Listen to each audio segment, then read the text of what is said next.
And just a couple of quotes really to set the feeling for why hope will be an evocative and making you think. I'm sure you think already, but perhaps in some ways that may not be current, or maybe you are familiar with. I hope it will be meaningful to you as the person, as well as academically. T.S. Eliot rather famously has said, "Where is the life we have lost in living? Where is the wisdom we have lost in knowledge? And where is the knowledge we've lost in information?" He also later said in the same set of poems, of course, the four quartets, and I would absolutely go with this theologically, that there are only hints and guesses, hints followed by guesses, and the rest is prayer, observance, discipline, thought, and action. The hint half guessed and the gift half understood is incarnation. And being now silverhaired, I would absolutely agree with this comment of T.S. Eliot. He said, "Home is where one starts from. As we grow older, the world becomes stranger, the pattern more complicated of the dead and the living." Now, why have I chosen this title? I don't know how familiar you are with Norse legends, but in the Norse legends, the Rainbow Bridge was when the Valkyrie carried the warrior dead across the Rainbow Bridge to Valhalla, those warriors who had fallen in battle. Now, what I'm going to suggest to you is that there is a Rainbow Bridge in ordinary everyday life that we may not always recognise. That it links human beings across time and space with those particularly with whom we have close affinity, it would appear. It can also be a link or a bridge that may link us with a wisdom that is beyond our conscious known level of insight and action. Now, Jung mentions this, and will probably put the origin as the collective unconscious, but I'll get to that perhaps in the questions. I would say this particular bridge or this particular link is often activated or can be activated through ancient and universal practices of meditation and prayer. And last but not least, as part of this Rainbow Bridge, this possible link between human beings, is between human beings as in the Rainbow Bridge of Norse legend and a transcendent realm, which we may, of course, or may not believe in. And this appears to come or be activated by crisis, impending death, or through the links of love and compassion. Now, of course, the crucial question, the $64,000 question, is there such a link? And why am I putting this before you as a possibility? And one of the stories, there are stories later that come after the sort of beefy bit of certain philosophical questions and certain philosophical context I want to put before you. In the Anglican creeds, the ancient Anglican creeds, it talks about, I believe in the communion of the saints. And the inference of this is across time, across ages, across cultures, and across geography. Now, a second question would follow from this. What would alert us to this possibility, supposing it is possible? Can it be found in existential data of human experience apart from creed? Particularly, and I would say, yes, there is that evidence, because of repeating patterns and a consistency of report usually is something that researchers, medical, philosophical, well, certainly medical, psychological, and educational, are interested in. Now, just to give you hopefully a wry smile, but it is relevant to how I've been thinking about these things. There's a famous quotation I'm taking out of context, but it also has a relevance, and you'll see why. A certain defense secretary in the American system, politically and military said, as we know, there are known knowns. There are things we know we know. We also know that there are known unknowns. That is to say, we know there are some things we do not know. But there are also unknown unknowns. The ones we don't know. We don't know. It was said by Donald Rumsfeld about the Iraq war and why we went to war. And without a doubt, that these have become known is one of the things we know. Now, what I want to put before you is drawn from sociological, direct, face-to-face, phenomenological data. That is, these are experiences of people that eventually agreed through finding them through what is known as hidden populations, through a sort of snowballing effect of finding key gatekeepers into those hidden groups who would not necessarily be willing to speak to you. And I have lists, if you want to put your name down, on an email of who I spoke to, their professional backgrounds. They come across a wide variety of backgrounds. And I face-to-face interviewed with a number of people, first at the BBC, for a Radio 4 programme, and eventually for the university. In addition, there were interviews with quite a broad spectrum of people who were spiritual directors, who came across who were across a quite broad spirituality spectrum. And then finally, I also asked on a questionnaire, the bane of theological colleges, how theological colleges in the UK dealt with some of the material I'll put before you. We got a 56% response. It was quite interesting. Now, I would say the first group who I interviewed face-to-face would be a known unknown. They were known because I met them. I know this is the case because I was there. And I took recordings and have transcribed them. I would say, from my experience in life, which is even more broad than what Chris says here, they have the ring of truth and authenticity, but also because over time, as I knew at least some of these people and could check, that they were suggestive of health and not pathology in how these things worked out. Now, it was a known unknown because the provenance and the origin and the root cause of some of the visionary material I hope to be describing later in the seminar, if the timing doesn't get ahead of me, is what is unknown. People had assumptions about it, which may or may not be the case.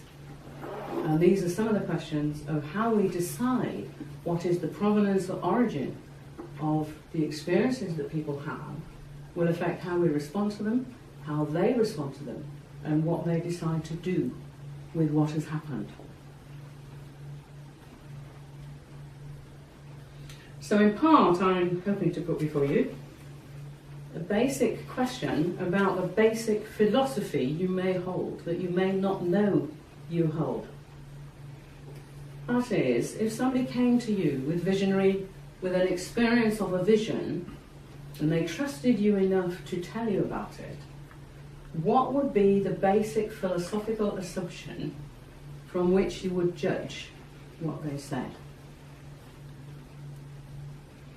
What might you accept carefully, compassionately, but perhaps assume as purely from an internal source, as essentially psychological and projected outwards into a visionary type of experience? What would you reject as unhelpful, destructive to them and to anyone else, depending on the action they may or may not take from it? And if you rejected it, on what basis would you reject it? What would enable you to possibly, from the material presented before you, to consider that it just might emanate from a transcendent realm, and that that experience was from that cause and from that stimulus. Now, in a minute, I want to go through very slowly 3 slides. The first one, if we can look at it now, which is number 2 slide. Now, hopefully you can see the text before you. Now, this image, as I think hopefully the text will tell you, has created quite an ongoing debate and discussion on the internet and on internet forums. Some people assume that it is evocative, though indeed, without a doubt it is, that it is photoshopped. It's being created for a particular reason, for a particular purpose, from a particular cause, that is somebody wanting you to believe in angels and in a protective presence of the looking after and caring for the warrior dead, and perhaps us when we die. And if you look it up on the internet, angel wings plane, you will find the debate. Now, the interesting thing is, clearly, that image is very evocative. I certainly, when I first was sent it, found it very evocative, highly symbolic of giant angelic wings, great wings overshadowing, being behind a presence of a plane. Now, the interesting thing, of course, is it fake? We will now look at the next slide, which, if you look very, very carefully, it's a very short video of a few seconds. If you could, if you could move to the video now, have a read of.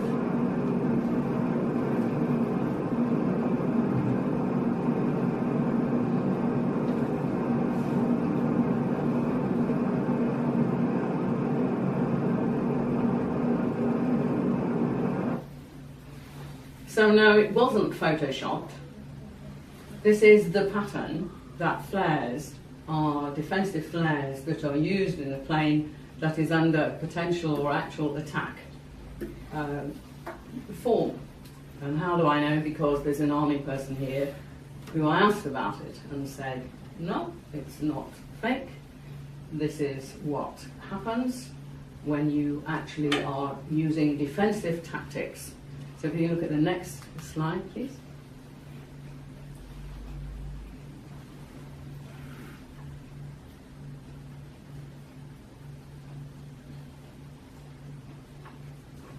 If you have any technical questions, you can ask him afterwards.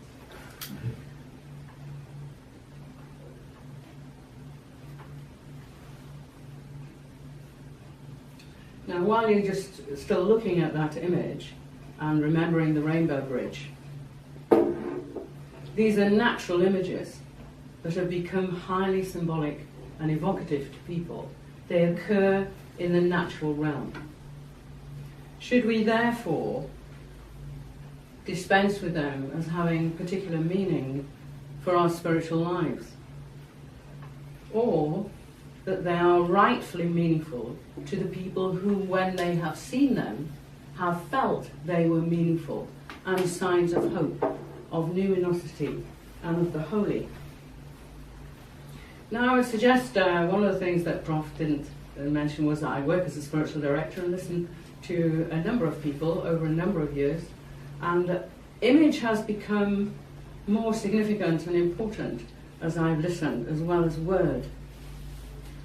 What I would like to suggest to you is these natural images that seem to have a great effect on many people of angel wings of a plane and rainbows. Although they are occurring in the natural world, that they have become a visual language which can become a part of a divine human exchange. So that images, and therefore vision, is a language.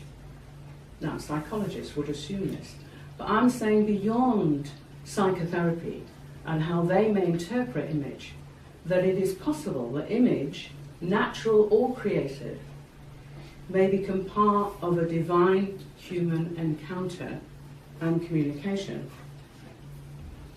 We can look at the next slide.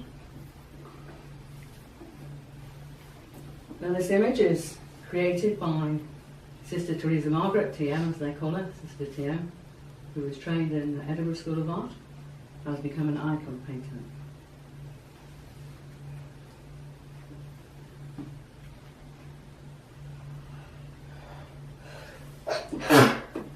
Now why I've chosen this image in particular is because it is unusual in icons. We normally look at you, the onlooker, perhaps with a question or to challenge you as part of being an icon, to draw you in through the sort of doorway that an icon can become.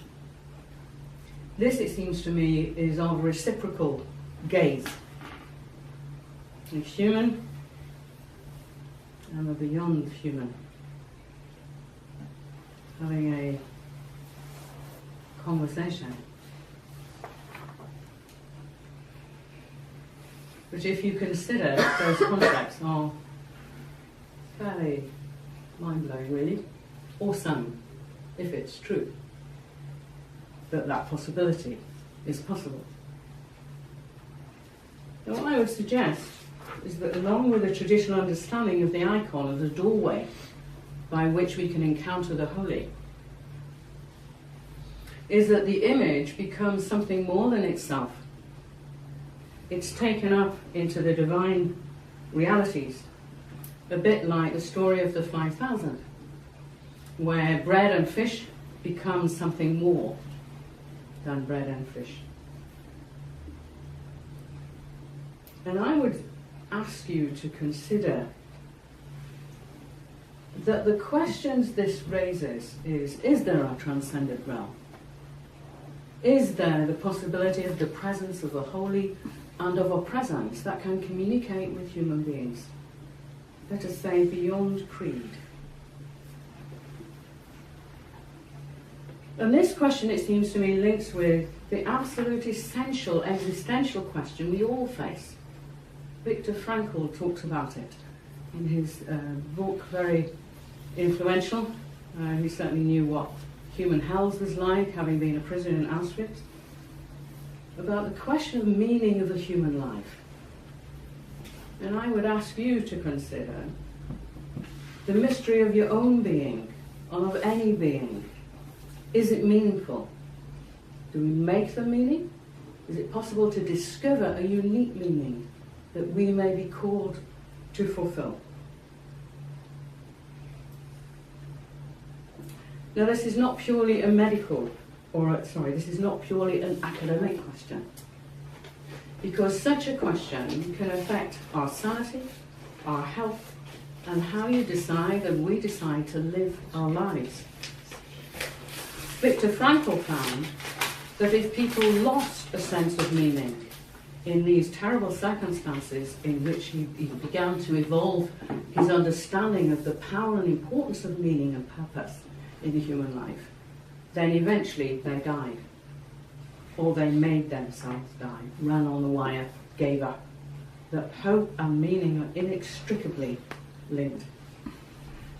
Now I want to give you a quote that is taken from John Updike's work, and it's quoted by Barbara Brown Taylor. Now this is of a Presbyterian minister in New Jersey at the turn of the 20th century, who loses his faith. And to earn his bread he sells encyclopedias, and at the door of a possible customer he sets out his pitch. There are 25,000 separate alphabetical entries, he says.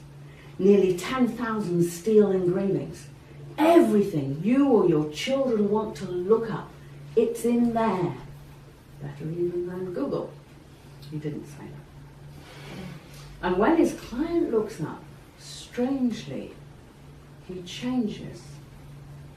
And as he looks into the face of somebody considering to buy what he needs to sell to earn his bread, outbursts the despair of that knowledge without insight or wisdom or illumination can bring. No, he said, you don't want it. I swear to you, it's the last thing you want. all the information there can be, and it breaks your heart at the end, because it leaves you as alone and bewildered as you were, not knowing anything.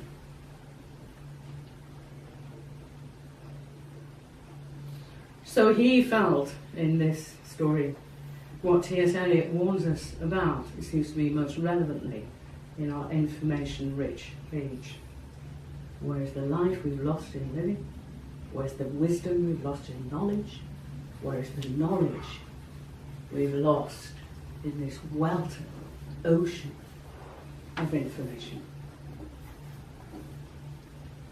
Now, as I move towards some of the data and to share with you the stories or the accounts, the experiences of what has been shared with me, it seems to me we have particular need for wisdom to distinguish what is pathological and therefore potentially destructive in content and effect, and what just might be a signal of transcendence, something that points towards the possibility of a spiritual dimension that encompasses human life. Now, very shortly, after I've asked you to think about something in particular, I'll be sharing with you some visionary dream experiences and other modes of awareness that people have talked to me about. In all the cases of the people whom I interviewed, they felt that these experiences were something related to what they would regard as holy, as sacred, and that spoke to them of links between human beings across time and space, sometimes to their own shock and amazement. Now, this is where we have the natural break. I want to put before you a question. And if you would talk, yes, if you could, Dan can join in with this one, about how you might deal, or Prof could add it when I was. I'm going to ask you to think about this. If somebody you know came along and said, could we have a chat? I had something really strange happen. I wondered what you might think about it. And they shared that they had had a most striking and life-changing, they felt, experience of a vision of an angelic presence on a train. Or a second person comes, and this person shows no hint. The one who had the vision of the angel, who actually did an interview and first got interested at a lecture a bit like this with Rowan Williams about mysticism and how we assessed it. Compassion is one of the key things, and I brought a poem before you. I'm going to have to move because I thought I might read it. I should have put it in my text, but I didn't. So if we can have the next slide, please. Oh, I think you're going to have to read it yourself. Not a problem. The Visitation. Have you heard of angels? Said the visiting lady to the little poor child. They have you in their keeping. They hover round you when your prayers are said. They whisper dreams in your ear when you are sleeping. Said the little poor child, I have seen them. Talbot gantry. And thick as rain in the air above the town. They all leaned one way like a field of reeds. Their faces were white as paper, their tears fell down. Right. So in the northeast, it seemed rather appropriate. This is a poem written by Evangeline Passon, who's no longer here, but maybe, I believe, in the Communion of Saints. But that sense of visionary material may be very strange, maybe not remotely comforting, that there is this sense, both within the human and the beyond human, of compassion for human life. Their faces were as white as paper and their tears fell down. Now obviously we continue with the key question of what is going on in some of these experiences. Now Angela Tilby, who is in the news at the present time, supporting Martin Piercy, who is now a subject of a formal complaint with Dean of Christ Church in Oxford, I believe. And I had the honour of interviewing her, and her first experience, visionary experience, was as a child. And I have heard of one or two others. And in fact, her experience was not utterly unlike this one, in the sense she was maybe 4 or 5, and she saw great flags in the sky, and the sense of either armies or emblems, and she said she didn't understand it at 4 or 5, and has pondered on it many times since. Now, in that visionary experience of Angela Tilby, and she had a couple of others which I will share with you, it was not of compassion, but of the immensity of the world in which we are a part. Now, the other dream of Angela Tilby is linked with one of the repeating cluster of experiences that people have taught to me, not necessarily only of visual material, but of words sometimes coming to them in a significant context with a particular feel about it, as in the project that Professor Cook is looking into, of religious experience, where the heart of the experience may be a numinous word or invitation or a suggestion. Now, Angela Tilby spoke of a time when she was uncertain about the next step in her career. She was working in radio at the time, and she had a vision of an actual place, as it turned out. And I never know how to pronounce this because I've never heard anybody speak it, but Medjugorje in what was Yugoslavia. There were, I still think, ongoing series of apparitions, and there was a group of children that became quite famous and started a movement. She did a program on it way back in about 1985, I think. Before she became the editor of Everyman and has since changed career and moved out of the media, she had this image of this place and knew that she was doing a program there and had a sort of sense of it, and it encouraged her to go forward and try for work in television. And she became an editor of Everyman and has an illustrious career. If you check her on Google, you'll find out all about it. What is interesting was that she actually, when she went to film about the series of apparitions for these children in this particular village, she saw the place that she had seen in her dream that she had never visited. Now that is sort of interesting. How can you see where you have never been? And it wasn't only the seeing of the place, but it was the sense of calling to it and the sense of her vocation as it was unrolling at that time or developing. Now if we can have the next slide, which yes, good it is, beginnings and endings.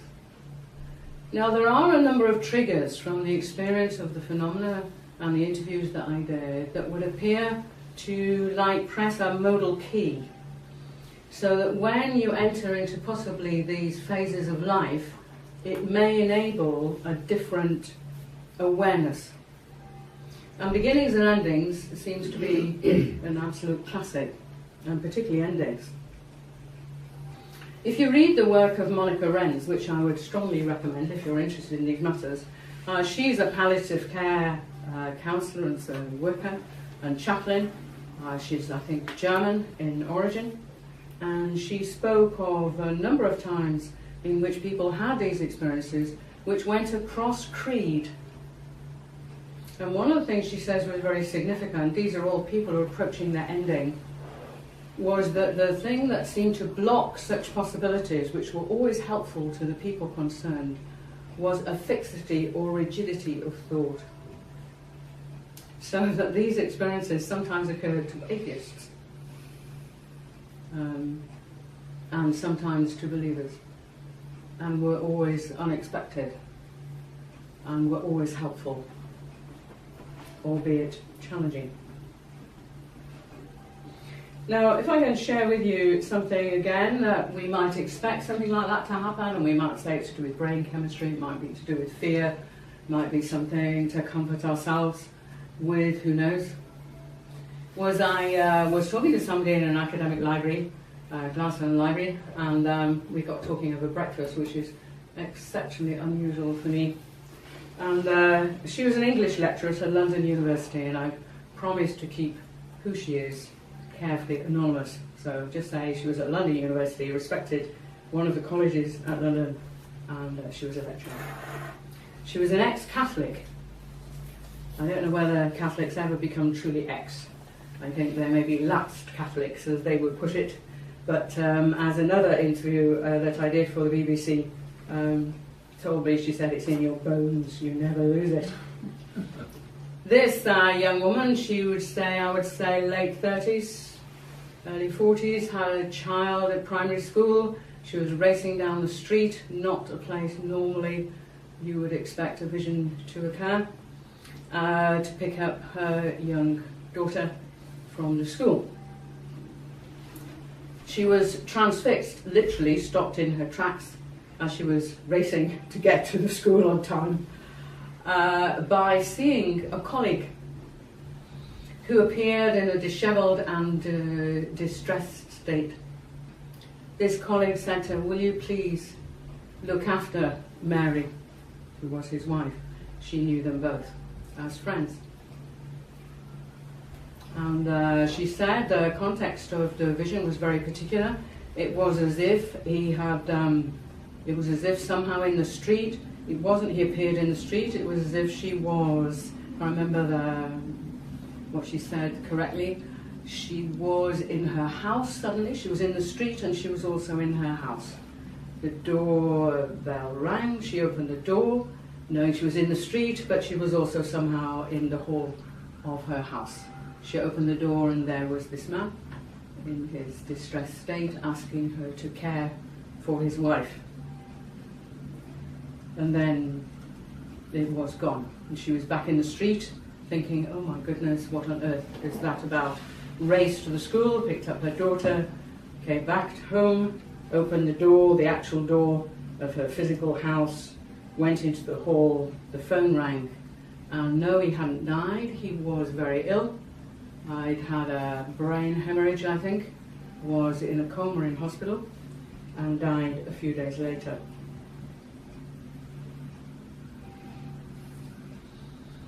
Between birth and death can be a strange link. Another journalist, in fact, Angela Talbot was the first journalist I spoke to, shared with me this when I was doing the radio program on which some of these experiences are drawn from. Her name was Anne, and she was from Jewish Russian background, I think, and agnostic. And she had one of these, what I would say, visionary dreams. They weren't like dreams, they were like they were happening in real life. She was pregnant with her first son, and they were about to move to the States on some special work assignment. And in this experience, it was so strong, she woke up and she woke her husband. She was climbing a hill. At the top of the hill was an old house. She knew it wasn't in the UK. She wasn't quite sure where it was. She felt it was maybe Eastern Europe, Central Europe. And she knows she has to find someone, and she goes through the house, an old rambling house, but an actual house, not a sort of weird house. She goes upstairs and she sees an old babushka type of Russian lady with a headscarf who leads her with great gladness as she comes through the door and holds her. She was very specific by both arms. Hello, hello. Wonderful to see, wonderful. And then it's gone. Later, clearing out her house, she sees a photograph of this woman who was, I think, a Russian great-grandmother. I leave you to work out the possible implications of all this. Now, because this is in Durham, and we have just passed the tomb of the Venerable B, whose work I read in English, I have to say, not in Anglo-Saxon, but this passage, which is very well known, forgive me, those of you who know it backwards, upside down, back to front, the story of Cabman, I had to read that in the Anglo-Saxon. Never to be forgotten. there was an account told me that was, I find, strangely parallel across centuries of time. Now, the story of Cabman, for those who don't know it, and forgive me if I repeat it for those who do, he was a cowhand. He was a third order brother in the monastery here, and he was no good at music, the account says. And so he was very embarrassed when the lyre was passed round on the Friday night with the ale, and he would go to his cell and just lie down and rest because he couldn't sing. He wasn't musical. And then comes the famous account of his encounter with the angel or with a man in white. It's not clear, but he says an angel or a person in white appears in his cell and speaks to him a command. And it says, if I remember rightly, sing to me. The cabman says, but I cannot sing. And the angel says to him, but you will sing to me. And he said, what shall I sing? And the angel says to him, sing of the glories of creation. And he finds he has a melody in his mind and he sings. And then the vision fades. The next day he goes and speaks to the senior members of the clergy who decide about these things, he thinks.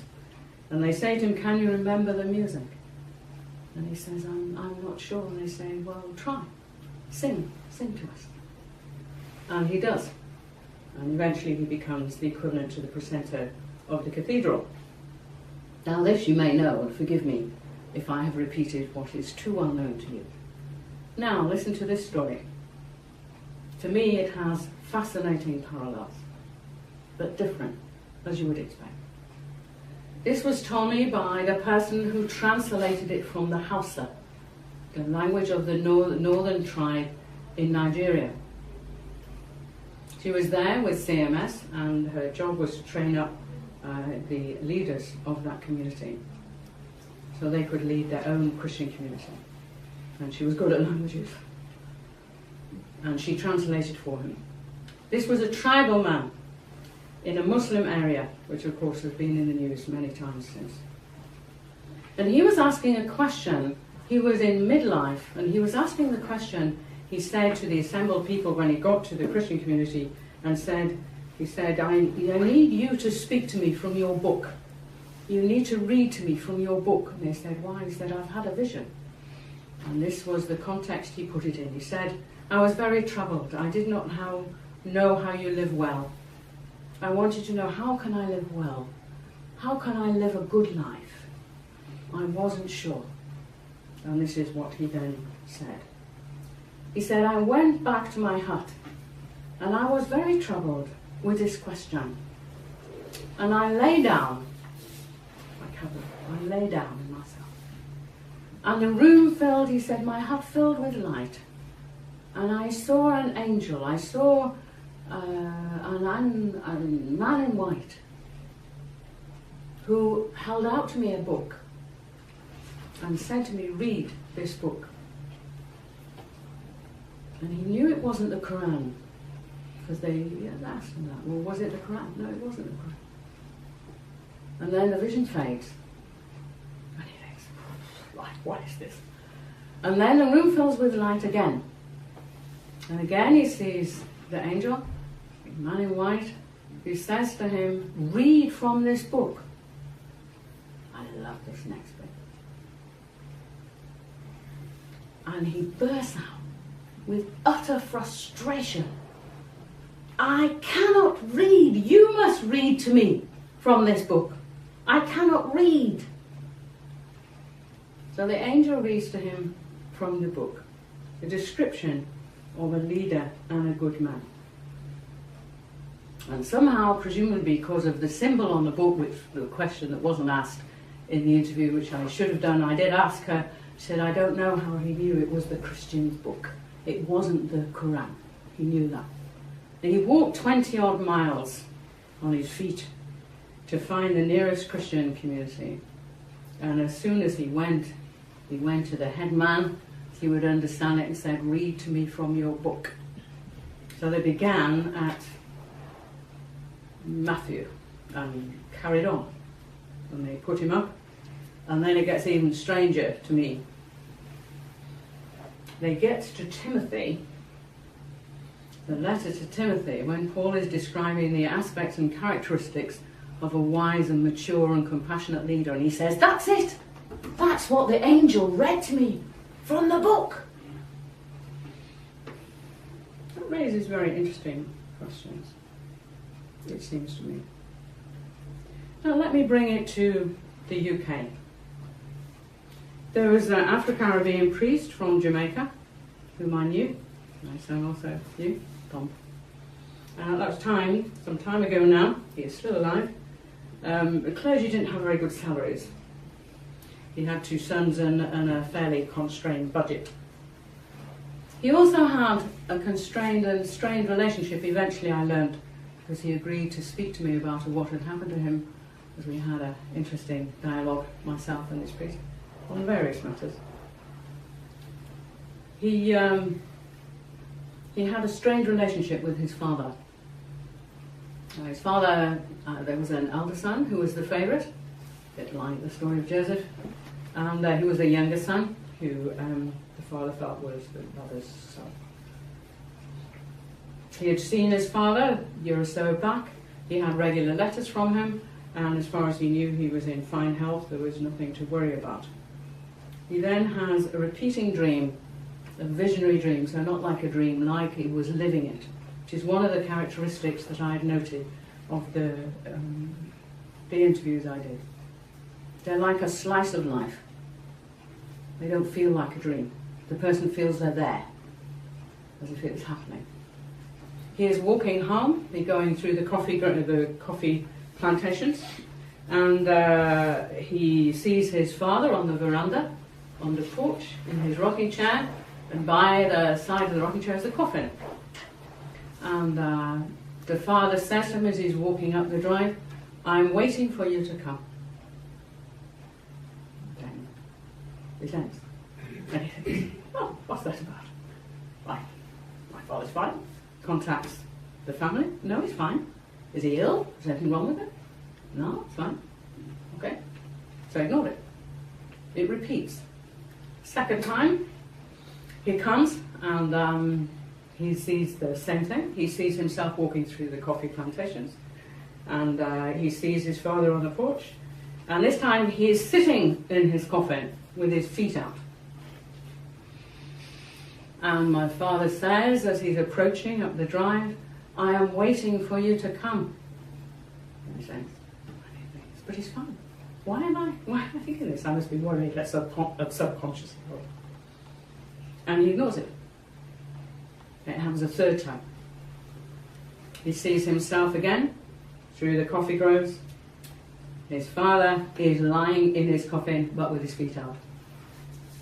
And he says, I am waiting for you to come. What would you do? Well, he actually went and spoke to the area dean, I believe, who said, perhaps you might speak to the archdeacon. And they said, we think perhaps you should go back and visit your father. We will arrange for a grant for you. So he goes back to Jamaica. His father seems fine. But they talk, and they are reconciled. Sorry. And they are reconciled. He returns to England. It will not surprise you to know that 3 weeks later his father dies. And it's slightly different, but again to do with our ending, which I think has particular significance.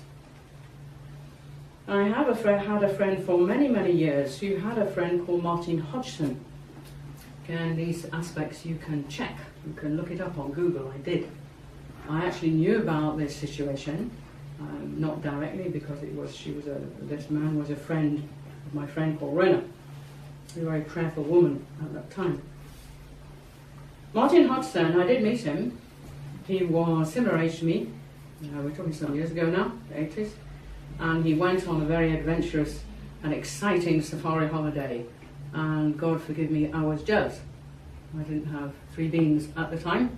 Well, a few beans, that's about it. Certainly not to go on exciting holidays. He went on a safari holiday with 6 other tourists from different places in Europe. He was kidnapped by the Zimbabwe Revolutionary Army. Now, at first they thought it was a ransom situation, and it was very uncertain what had happened to them, and this uncertainty went on for some time. My friend felt very anguished for his family because there might be a ransom, foreign looks looking into it, trying to negotiate, it might be alright, people had seen him, and they hadn't seen him, they had seen them. It was very uncertain for a year. Then there were rumours that they were dead, but no bodies had been found. So my friend went into a sacred space to, she sometimes found that particularly helpful, to pray. And she prayed. And she felt it was probable indeed that he was dead and was very distressed, but wasn't certain, and felt for the family what had happened to this man who was a friend of hers. And then she had one of these one-off experiences, often only one, maybe 2 or 3 in a lifetime, no more. And in this dream, like with the Jamaican priest, she felt she was in ordinary everyday life.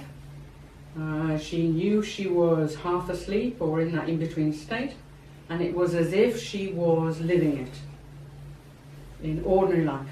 She was with her husband in the car. They were travelling down a street, and she sees Martin and at a bus stop. And she says to her husband, we must stop. I must see the Mrs. Martin, it's all right.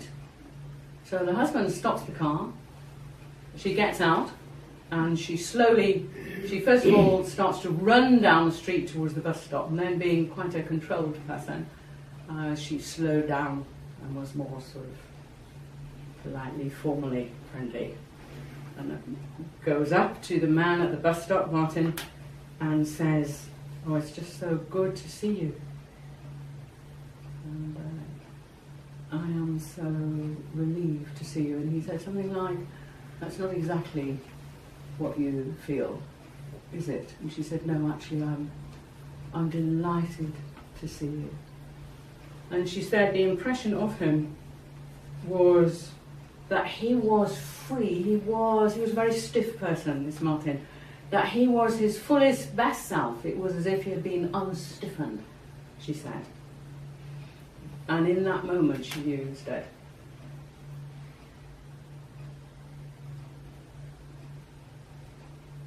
And in fact, he was, but it was 2 years before the news came through.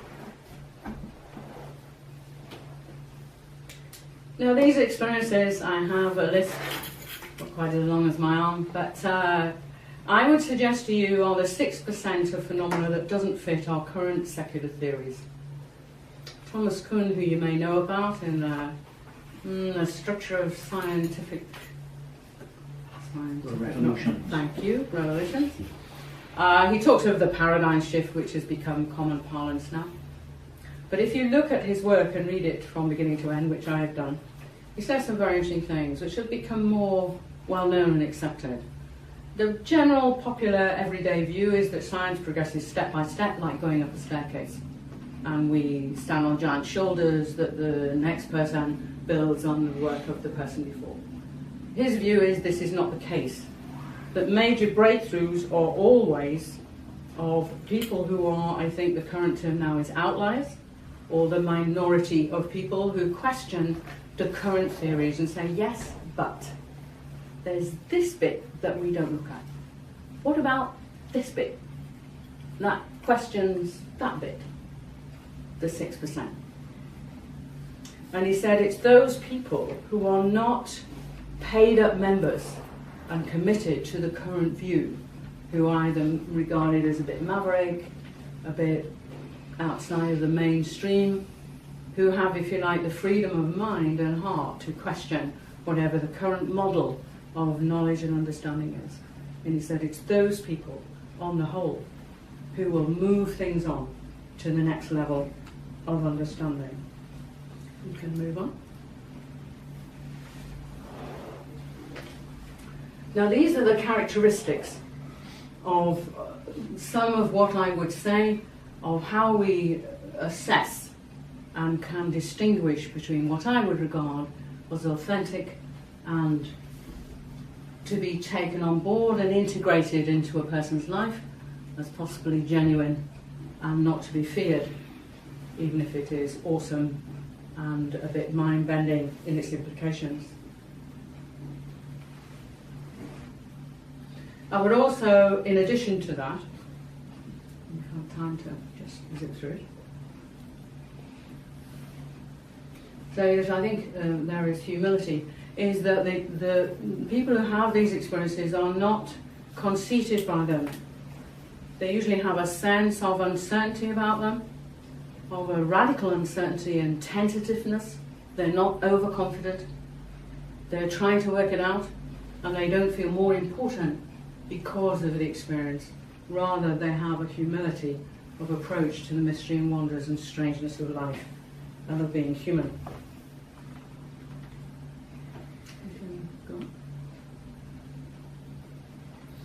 But this brings us back full circle to how do we assess? What criteria will you look for? How would you help somebody who may have these experiences, and what may in fact facilitate such things if we should be enabling them in any way? Maybe we absolutely should not. Go to the next one.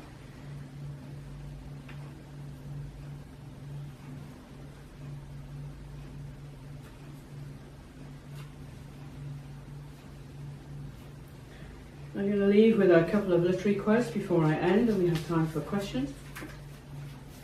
Let me find my right bit here. I am definitely with T.S. Eliot, not with his skill in language, but without a doubt, on the strangeness of human life and of the questions it poses us. The 13th century tertiary order Franciscan, who when she was dying was heard to murmur this: "No creature is sufficient, no intelligence, even of angels or of archangels, is sufficient." Those who were around her asked, "What is it, Mother, for which the intelligence even of angels and archangels is not sufficient?" And she said, "To understand."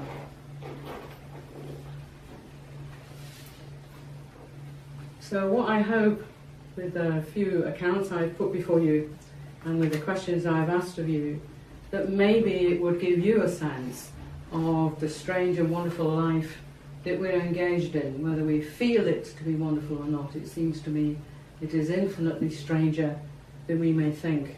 And I would suggest to you that if we're open to the possibility of a transcendent realm that, like that icon, that may, at certain key times, sometimes when asked, sometimes unasked, can communicate with human beings, and that there is that possibility. And one of the things that may block it off, losing our sense of wonder.